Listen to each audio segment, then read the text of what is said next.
Ndugu zangu, ukishajua nguzo 5 za Uislamu kwamba huu ni Uislamu, kuna wajibu mwingine huu wa kujifunza mambo yanayoweza kuutengua Uislamu wako, ambayo hayajulikani kwa wengi katika Waislamu. Kwa sababu huu Uislamu sio kwamba ukishakuwa umejisajili ndio basi we ni wa kudumu. Unaweza ukajijua umo, kumbe ulikwisha fanya jambo likakutoa.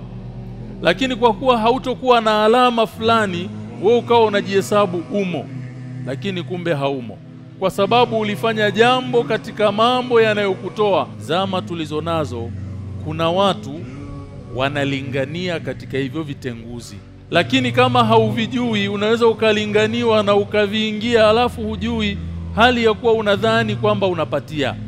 Mwanadamu Muislamu yoyote yule, iwe amefika level yoyote ya uchamungu, la ya'manu ala nafsihi min alfitna, asiaminishe nafsi yake kwamba yeye yuko salama, fitna haiwezi kumkumba kamwe, haiwezekani. Level yoyote utakayokuwa umefikia ya uchamungu, level yoyote utakayokuwa umefikia ya elimu, usiaminishe nafsi yako kwamba wewe umefika level sasa sheitani sasa anakuogopa, hawezi kukukurubia, fitna haziwezi kuwa karibu na wewe. Hakuna mwanadamu wa hivyo.